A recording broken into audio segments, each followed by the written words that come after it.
todos los barberos del mundo batallamos con este tema, y es que a la hora de usar la peineta de Wall, la 1.5, y al momento de ponerla se mueve,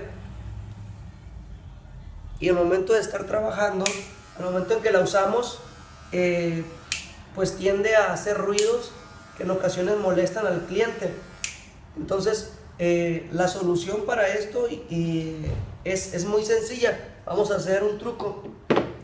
Vamos a necesitar un encendedor y vamos a calentar las peinetas, las esquinas.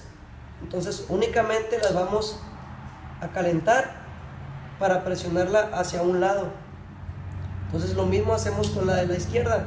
La calentamos y las presionamos hacia el centro, buscando la manera de que queden lo más rectas posibles o un poquito metidos hacia el centro.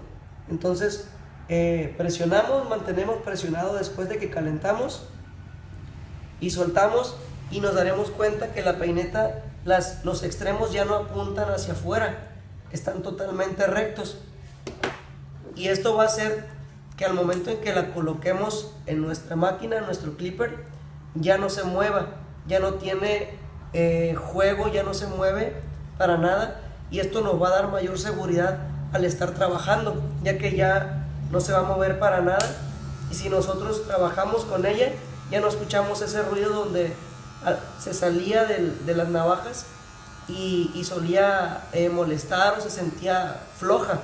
Entonces esta es la solución para que la peineta 1.5 de Wall pues nos quede perfectamente a la medida de nuestra máquina.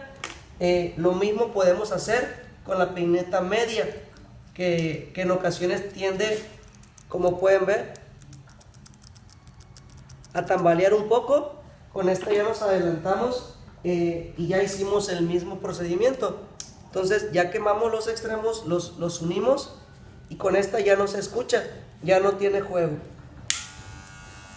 Entonces pues compartan si les gustó, y traten de que este video pues llegue a la mayor cantidad de barberos posibles para que se puedan beneficiar todos.